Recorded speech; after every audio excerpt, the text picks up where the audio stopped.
નમસ્કાર વિદ્યાર્થી મિત્રો, આગળના વિડીયોમાં આપણે સ્વાધ્યાય 7.1ના પ્રશ્ન નંબર 4 અને 5 આપણે જોયેલા છીએ.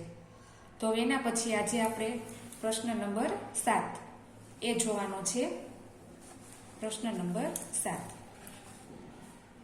એક શહેરમાં 30% સ્ત્રી, 40% પુરુષ અને બાકીના બાળકો છે, તો બાળકો કેટલા ટકા છે? બરાબર. પહેલા આપણે સૌપ્રથમ રકમને વ્યવસ્થિત સમજવાની છે. તો એક શહેર છે, બરાબર, એની અંદર 30% સ્ત્રીઓ, 40% પુરુષો અને બાળકો આપણને ખબર નથી, બાળકો આપણે શોધવાના છે. બરાબર. તો રકમ વ્યવસ્થિત સમજ્યા પછી આપણે એનો દાખલો કરીએ. તો શહેરની અંદર કુલ 100% છે, બરાબર. કોઈ પણ શહેરની વાત હોય કે બીજી કોઈ પણ વાત હોય, ટકા આપણે હંમેશા 100 હોય. એની અંદર સ્ત્રીઓ અને પુરુષો એ 2% આપણને આપેલા છે, બરોબર. એટલે કે આપણે કુલ ટકા 100 છે, 100%માંથી આપણે માઇનસ કરવાના છે કુલ ટકા સ્ત્રીના, બરોબર. 30% સ્ત્રી છે અને 40% પુરુષો છે. પુરુષ કુલ 100% છે, એમાંથી સ્ત્રી અને પુરુષ બાદ કરીએ તો બાકી વધે એ આપણને બાળકોની સંખ્યા મળે. તો આપણે આનો દાખલો કરીએ. 100માંથી 30% બાદ કરીએ એટલે આપણને 70 મળે, બરોબર. હવે 70માંથી આપણે 40 બાદ કરીએ એટલે આપણને 30% જવાબ મળે. એ આપણે બાળકોની સંખ્યા છે, બાળકોના ટકા છે, બરોબર. સંખ્યાની તો કઈ વાત જ નથી, દાખલામાં ટકા છે એટલે આપણો જવાબ છે. તેથી બાળકોના ટકા બરાબર 30%, બરોબર. હવે એના પછી દાખલા નંબર 8. એક મતદાન ક્ષેત્રમાં 15,000 મતદાર છે, બરોબર. પહેલા આપણે નિરાંતે રકમ વાંચીશું, વ્યવસ્થિત આપણે સમજીએ. એક મતદાન ક્ષેત્ર છે, એમાં 15,000 મતદારો છે, જેમાં 60%એ મતદાન કર્યું છે, બરોબર. મતદાન કેટલાએ કર્યું છે? તો કે 60%એ. કુલ ટકા આપણા 100% હોય, એમાંથી 60%એ કર્યું છે, એટલે કે ટૂંકમાં 40%એ ન કર્યું હોય, બરોબર. તો મતદાન ન કરનારની ટકાવારી શોધો. એટલે આપણે મોઢે જ કહી શકીએ કે 60%એ મતદાન કર્યું છે, 40%એ નથી કર્યું. તો તમે શોધી શકશો કે કેટલા મતદારોએ મતદાન નથી કર્યું, બરોબર. ટકા તો આપણે શોધી લીધા કે હાલો 40%, પણ હવે કેટલા મતદારોએ મતદાન નથી કર્યું એનો આપણે દાખલો કરવાનો છે. તો એક મતદાર ક્ષેત્ર છે, બરોબર. એક મતદાન ક્ષેત્રમાં 15,000 મતદારોએ મત કર્યું છે, 60%એ મતદાન નથી કર્યું, એટલે આપણે કુલ 100%માંથી 60% બાદ કરીએ બરાબર 40% મતદાન નથી કર્યું,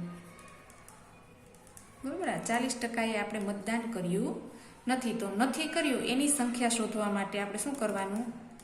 15,000 ગુણ્યા 40%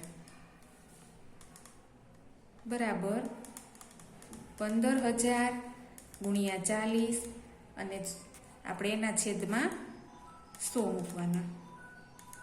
2 મીંડા જાય, ઉપરનો ગુણાકાર, 15 ચોકું 60 અને 2 મીંડા, બરાબર 6,000.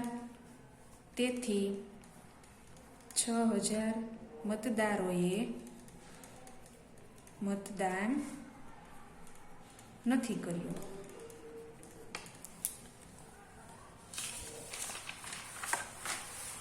બરોબર છે.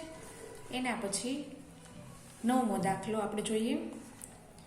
તો મિતા તેના પગારમાંથી ₹4,000 બચાવે છે. જો તે તેના પગારના 10% હોય તો તેનો પગાર કેટલો હશે? હવે આપણને એ નથી ખબર કે મિતાનો પગાર કેટલો છે, પણ એ ખબર છે કે 4,000 બચાવે છે અને જે રકમ બચાવે છે ને એ 10 ગણી રકમ બચાવે છે, બરોબર. 10%ની રકમ બચાવે છે. તો આપણે સૌ પ્રથમ ધારવું પડશે આમાં મિતાનો પગાર બરાબર x છે, બરોબર. તો એ કેટલામું છે? એ 10% છે, એક્સના 10% છે, બરોબર. બરાબર 4000 બચાવે છે, જે પગાર છે એમાંથી 4000 બચાવે છે. તો x બરાબર 4000. અહીંયા આપણે આ ટકા દૂર કરી અને છેદમાં અહીંયા 100 લખીશું. હવે 100 આપણે આ બાજુ લઈ જવાના છે અને છેદમાં 10.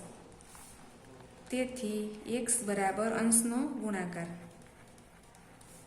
40,000 મિતાનો પગાર થાય, બરોબર. દાખલા નંબર 10. એક લોકલ ક્રિકેટ ટીમ એક સિઝનમાં 20 મેચ રમે છે, તેમાંથી 25% મેચ જીતે છે. તો તેઓ કેટલી મેચ જીત્યા હશે, બરોબર. એક સિઝનમાં એ લોકો 20 મેચ રમે છે અને તેમાંથી 25% ભાગની મેચ જીતે છે, તો તેઓ કેટલી મેચ જીત્યા હશે, બરોબર. તો હવે આપણે સૌ પ્રથમ અહીં આપણે લખીશું, અહીં કુલ 20 મેચ રમે છે, તેમાંથી 25% મેચ જીતે છે. આથી જીતેલી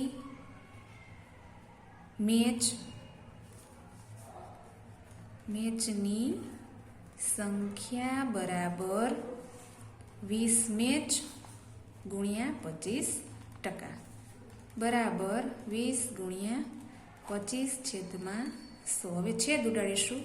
20 × 20 20 × 5 100 5 × 5 55 25. 5 મેચ જીતે છે, બરોબર. સમજાઈ ગયું વિદ્યાર્થી મિત્રો? મારો વિડીયો જો તમને ગમ્યો હોય તો વિડીયોને લાઈક કરો, શેર કરો, સબસ્ક્રાઈબ કરો.